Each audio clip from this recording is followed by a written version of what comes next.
এখন যে ইন্টারফেসটা দেখতে পাচ্ছি এটা হচ্ছে একটা লাইভ ওয়েবসাইটে আপনারা যেরকম ইন্টারফেস দেখতে পারতেন সেম ইন্টারফেসটা আমরা এখন দেখতে পাচ্ছি। আপনারা যদি টাকা দিয়ে ইন ফিউচার একটা ডোমেইন হোস্টিং পারচেজও করেন এই সেম ইন্টারফেসই আপনারা দেখতে পারবেন। এবং যেটা প্রথমে বলেছি, ওয়ার্ল্ডের যত বড় বড় ওয়েব ডিজাইনার ওয়েব ডেভেলপার আছেন সবাই প্রথমে কাজ করে লোকাল হোস্টে, এবং এইখানে কাজ করার পরে পারফেক্ট হলে তারা তার ওয়েবসাইটটাকে কি করে মেইল বা লাইভ সার্ভারে আপলোড করে দেয়। হ্যাঁ, ওকে।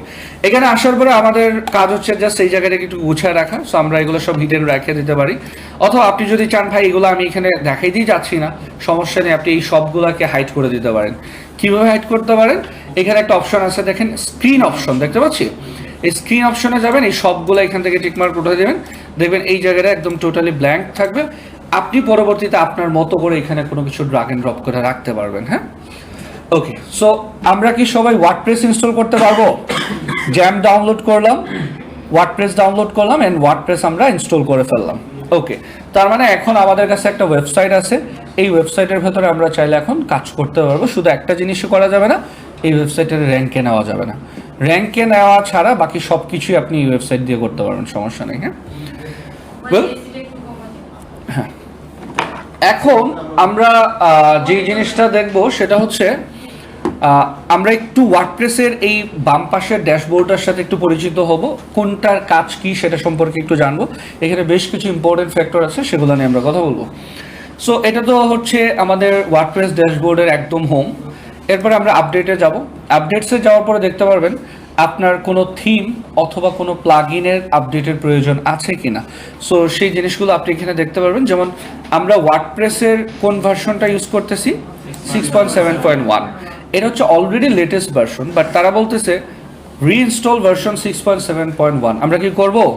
না, অলরেডি তো লেটেস্ট ভার্সনটাই আছে। হ্যাঁ, প্লাগইন, কোনো প্লাগইন আপনার এখানে প্লাগইন কি আমি এটা নিয়ে একটু পরে কথা বলছি। থিম আপডেট করার দরকার হলে তারা এখানে দেখাবে, যে ফোনে যেরকম সফটওয়্যার থাকে না এরকম ভাবে আর কি আপনি দেখতে পারবেন।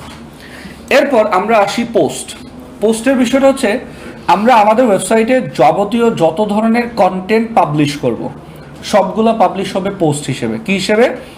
আমার আপনার ওয়েবসাইটে যত ধরনের কন্টেন্ট যাবে সবগুলো পাবলিশ হবে কি হিসেবে?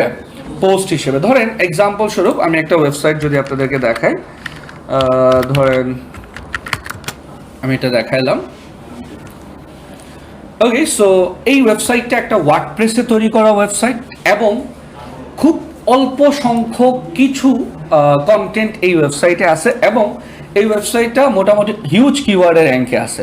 ধরেন প্রায় 10-12টার মতো কন্টেন্ট আছে, কিন্তু কিওয়ার্ড র্যাঙ্কে আছে প্রায় 140-45টার মতো। হ্যাঁ, এখন আমরা এই যেই কন্টেন্টগুলো আপনি দেখতে পাচ্ছেন না, যেমন ধরেন how to clean carbon still Knives, এই কন্টেন্টটা হচ্ছে ধরেন যে পাবলিশ করা হয়েছে, কন্টেন্টটা পাবলিশ করা হয়েছে এজ এ পোস্ট হিসেবে। কি হিসেবে?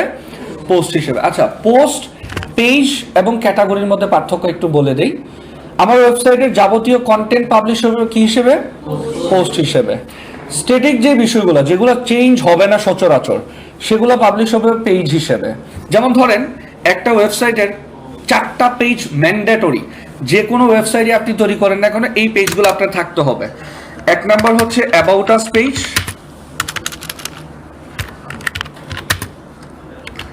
2 নাম্বার হচ্ছে কন্ট্যাক্ট আস,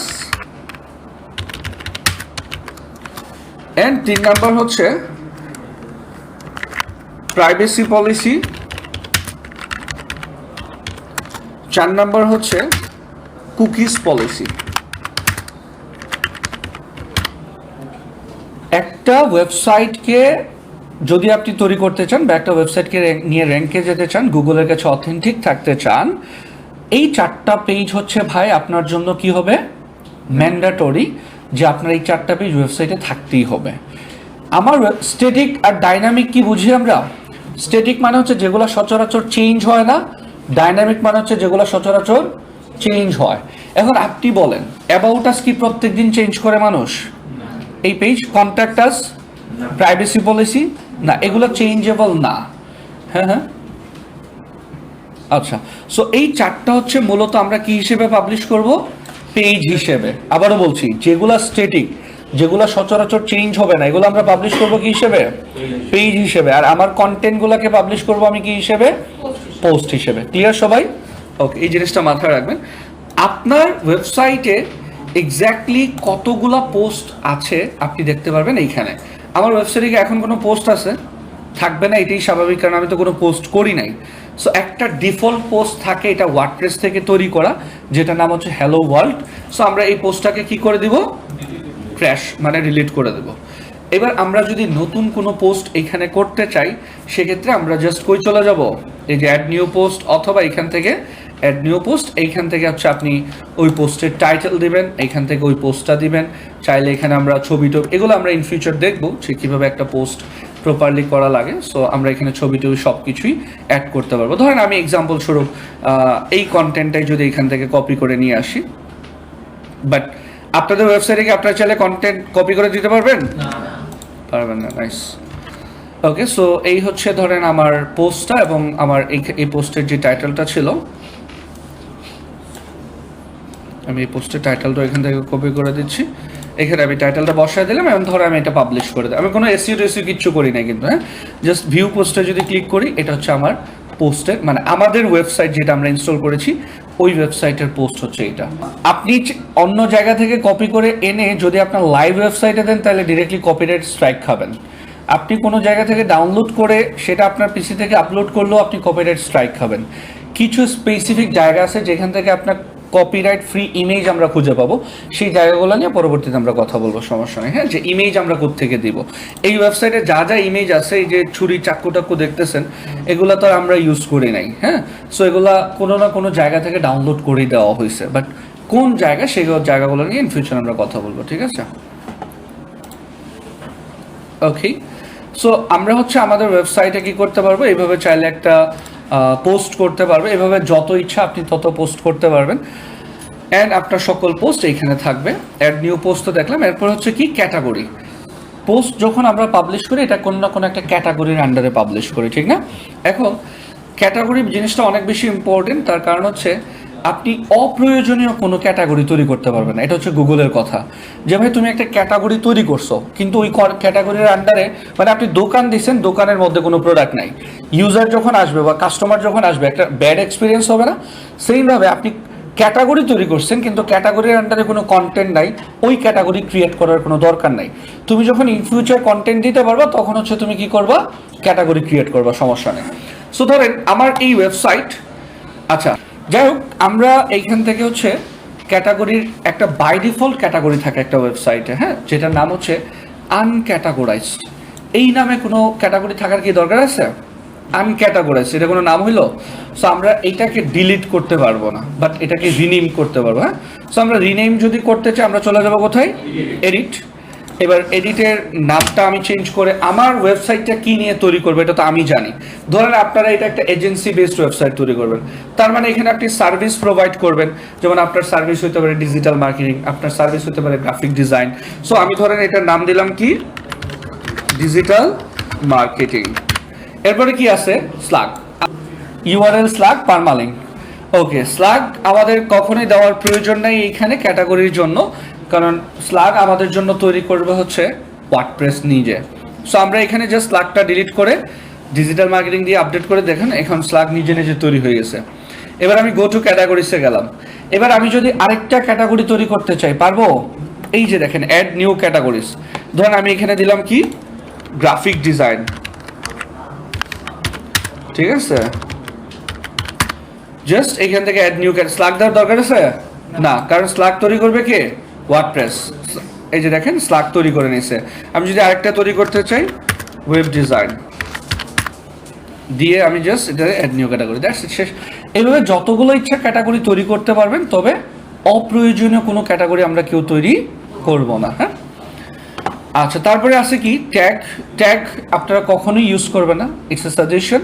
ট্যাগ জিনিসটা ওয়েবসাইটে সবসময় ডুপ্লিকেসি ক্রিয়েট করে। সো আমরা ওয়েবসাইটের জন্য ট্যাগটাকে ইগনোর করার ট্রাই করবো। হ্যাঁ, তারপরে কি আছে, মিডিয়া। মিডিয়া মানেই তো আমরা বুঝতে পারতেছি এখানে হয়তো বা ইমেজ ভিডিও নিয়ে কথাবার্তা হবে। সো আপনার ওয়েবসাইটে যদি আপনারা কেউ হচ্ছে কোনো ছবি বা ভিডিও আপলোড করতে চান, এখান থেকে মিডিয়া থেকে ধরেন আমরা যদি একটু ডাউনলোডসে যাই, দেখি এখানে কোনো সুন্দর ছবি আছে কিনা।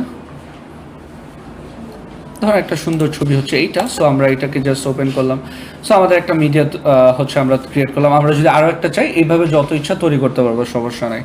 অ্যাড নিউ মিডিয়া ফাইল, এখান থেকেও আপনারা চাইলে ছবি বা ভিডিও আপলোড করতে পারবেন, সমস্যা নেই। হ্যাঁ, এরপর হচ্ছে পেজেস জন্য কোনগুলো বললাম, যেগুলো স্ট্যাটিক, যেগুলো সচরাচর চেঞ্জ হবে না, সেগুলোকে আমরা পেজ হিসেবে পাবলিশ করবো। এখানে আপনার যত পেজ সেগুলো থাকবে।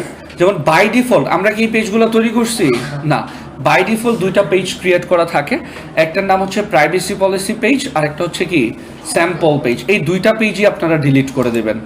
কি করব, আমরা নতুন কোনো পেজ তৈরি করতে চাইলে সেইমভাবে এইখানে চলে আসব। এইখানে আসার পরে ধরেন আমি আমার পেজের নাম হবে অ্যাবাউট আস।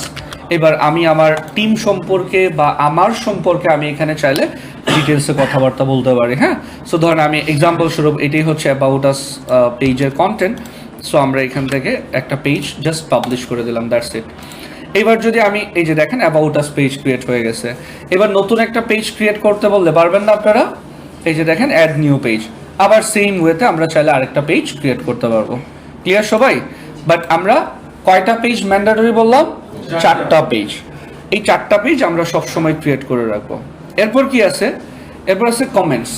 কমেন্টস হচ্ছে আপনার ওয়েবসাইটের যে কোনো কন্টেন্ট যখন আপনি পাবলিশ করবেন, ধরুন আপনার এটা হচ্ছে আপনার ওয়েবসাইটের একটা কন্টেন্ট, আপনার কন্টেন্টটা পাবলিশ করার পরে একদম নিচে দেখেন ইউজারদের জন্য কমেন্ট করার একটা অপশন আসে না? এখন এই কমেন্ট সেকশনে বিভিন্ন মানুষ, যেমন ধরেন বাংলাদেশি মানুষজনরা সবচাইতে বেশি কি করে কমেন্টসে? গালাগালি করে, হুদাই কোনো কাজ নাই। আপনি একটা কন্টেন্ট পাবলিশ করছেন, কিছু শিখাইতেছেন, এগিয়ে একটা গালি দিয়ে দিচ্ছে, এটা দিয়ে ওর শান্তি। এবং ওই কমেন্টটা ফেসবুকে এই অপশন নাই, আমি চাইলে যে হাইড করে আমি ডিলিট করে দিতে পারবো, ঠিক না? অ্যাপিয়ারেন্স মানে হচ্ছে লুক, আপনার একটা ওয়েবসাইটের লুক। যেমন আমরা যদি আমাদের এই ওয়েবসাইটের বর্তমান একটু লুকটা দেখি যে আসলে আমাদের ওয়েবসাইটের লুকটা কীরকম। সো ধরেন আমি আমার ওয়েবসাইট একটু গেলাম, এটা হচ্ছে আমার ওয়েবসাইটের বর্তমান লুক। হ্যাঁ, খুবই ডেঞ্জারাস লুক, এখানে আসলে কোনো কিছুই নাই, এটাকে আমরা ডিজাইন করবো ইন ফিউচার আস্তে আস্তে।